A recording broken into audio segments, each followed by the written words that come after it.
salaamaaleykum mbokki internet yi mbégte la ak contentement di wax fii suñu émission tey nag ñu ngi waxtaane li nga xam ne mooy la femme au pouvoir ndax jigéen mën na diriger tey loolu la ñuy wax daal.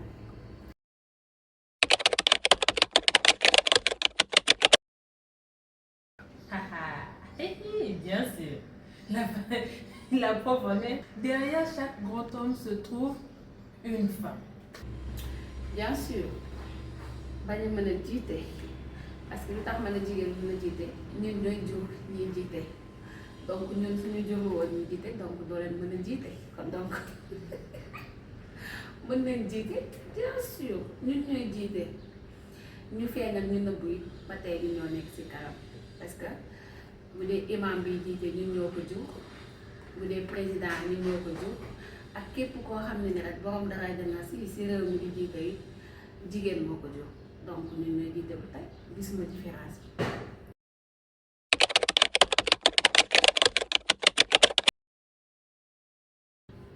non non yaakaaruma ko parce que dañoo nekk réew moo xam ne nangu ñu jigéen jiite xalaatuñ ko sax nag même sax waxuma la jiite àdduna bi waxuma la jiite Sénégal même kër yi sax déjà doo gis benn góor boo xam ne day nangu ñu jiite ko mooy loolu donc duñ ko nangu. Je crois pas des. L'ego de l'homme là, la masculinité, quand ça prend le dessus, est-ce qu'il va accepter? Même pas, même dans ses pires cochons, il va jamais accepter. Donc, on va encore dire quoi? C'est comme ça qu'ils ont eu à faire la société. Donc, on va seulement les regarder.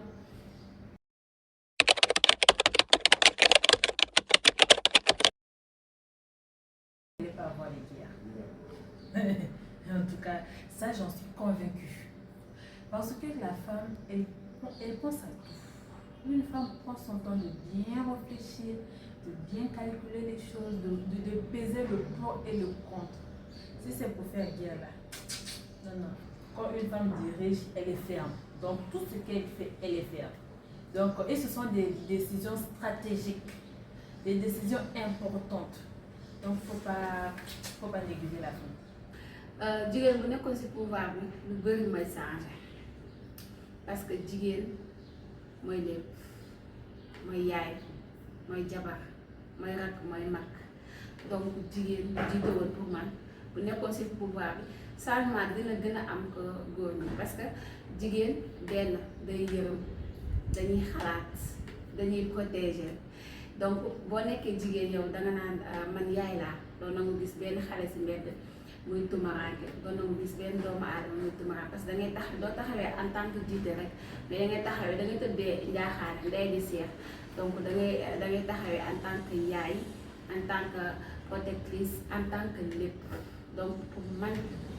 jigéen sax moo waroon jiite Sénégal ndax xëy na bu ñu jiite woon Sénégal dina am benn différence bi mais chaque jour góor xëy na nag benn jour dinañ décider wala jéem a essayer rek daal di bokk ci candidature bi jéem a xool ndax mën nañ jiite Sénégal mën nañ ko sax ndax on peut le faire te bu ñu mayee occasion tuuti Sénégal pour la première fois mu am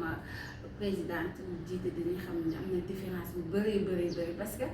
ñu baal ma tamit xëy na ñi fi jaar ñëpp yàlla moo leen fi teg mais tam bu ñu fi tegoon bu ñu essayé woon mbay mi tuuti rek waaw ñu jël relève bi dinañ xam ne jigéen mën na changer lépp ci àddina la femme peut tout changer bu ñu ko bëggee rek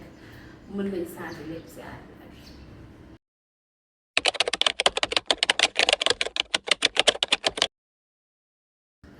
man su ma nekkoon présidente de la République du Sénégal waxuma la beneen biir réew mi Sénégal lu may njëkk a saaga xam mooy lan xale yi nekk ci mbedd bi di yelwaan ça me prise de cœur nga yeewu ay 6 heures ay 7 heures ay 8 heures fajar tey ñoom déjà ñoom ñoo lay jiitu ci mbedd bi déjà ñoom ñooy njëkk ci mbedd bi ñoom ñooy mujj ci mbedd bi donc su ma nekkoon présidente de la République loolu laay njëkk interdit xale yi nga xam ne ni déjà duñu am sax benn âge boo xam ne ni da leen gis ci mbedd bi ñuy tumaranke comme tey ci suba rek xale ba ma gis mu ngi tëdd ci suufu pont boo xam ne oto yeeg lépp insécurité bu fa nekk lépp mu oto mën na saaraan ñoo fekk ko fu mu tëdd di nelaw maaxe day taali ñaanalu ma ko mën na génn sa jéggi ci tali bi mënul jéggi amul ku ko jege mu ñëw rek daw oto tël ko ray ko ak lépp loo xam danger bi ñu nekk si mbedd bi ñu leen di sàkku ay góor yuy sàkku ay xale yoo xam ne ni yoo xam ne xamuñu dara am nga tey sa oustaz wax na la nga andi 100 francs mbaa 1000 francs mbaa nga andi suukar comme keroog xale bu ma gis si boutique bi mu ne ma dama bëgg nga jëndal ma 30 beek suukar ma loo koy doyee doyee ni suukar seen café ndogu mu ne ma déedéet suñu oustaz moom ne mu andi ko xam nga fajar teel donc man su ma nekkoon président de la république parce que xale yooyu su ma leen gis dama leen di considéré comme son maa leen du may xool damay xam ni comme man maa leen jur comme jigéen laa rek donc su ma ko gisee damay mel ni comme samay doom laa gis si mbedd bi donc su ma nekkoon président de la république dëgg fa yàlla bien vrai que xëy na mënuma interdit ay xale di yalwaan wala ñu nekk dem daara peut-être mën naa bañ a interdit loolu mais nag xale yi ñu nekk si mbedd bi di taxawaan su ma nekkoon présidente de la république loolu laay njëkkee dindi si Sénégal dëgg fa yàlla parce que pour ma nit ki mën na jàng am xam-xam saa mu nekk si mbedd bi di tambaaru saa mu nekk si mbedd bi tumaraan xale dañuy gis duñu sol dàll duñuy tilim duñu sol ay yëre set duñu lekk fajar teel seddaay maam yàlla bi ñoom ñooy njëkk si mbedd bi ñoom ñooy mujj si mbedd bi amuñu benn protection gisuma ku leen di protéger seen waajur yi di leen jël di leen jox ay ñu leen jàngal gëmuma ñu tamit leen di protéger parce que ñu ngi leen di bàyyi si mbedd bi fajar ñoom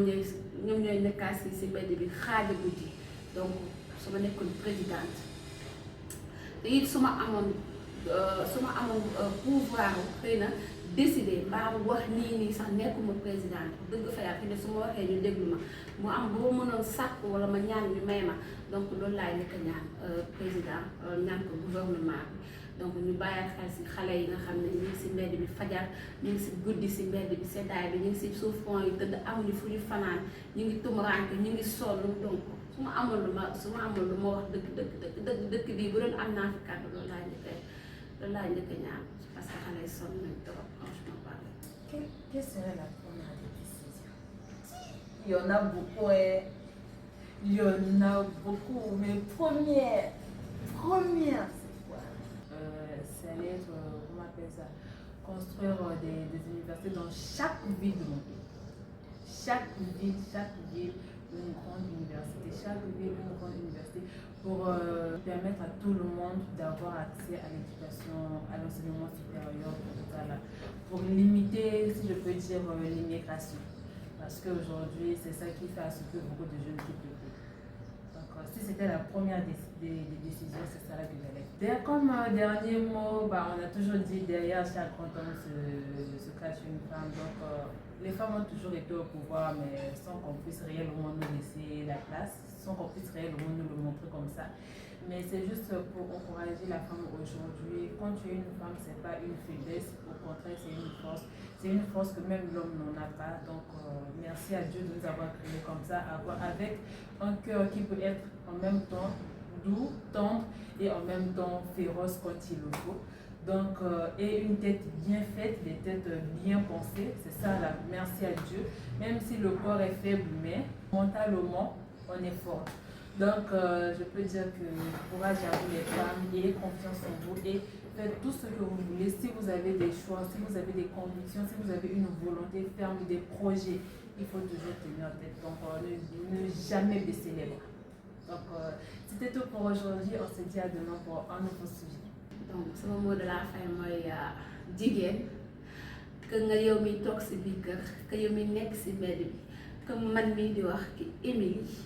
nañu considérer suñu bopp que on peut le faire, on peut devenir tout lépp luy bëgg si àddina mën nañ ko nekk bu ñu ko gëmee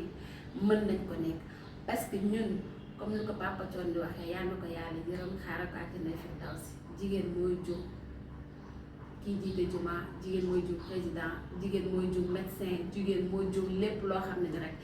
moo ngi si dëkk bi donc c'était tout pour aujourd'hui. Je vous donne rendez-vous ëllëg inchallah même heure si Go Dakar TV, Dakar Plus, YouTube, TikTok,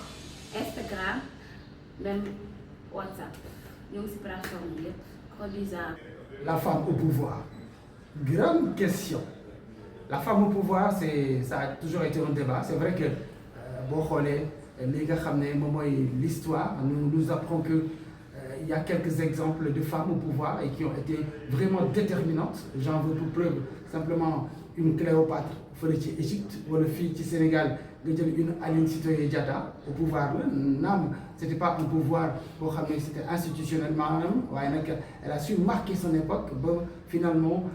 même boo nee Aline Sitoé Diatta en 2026 on sait de qui il s'agit très bien donc ça veut dire que la femme est capable de diriger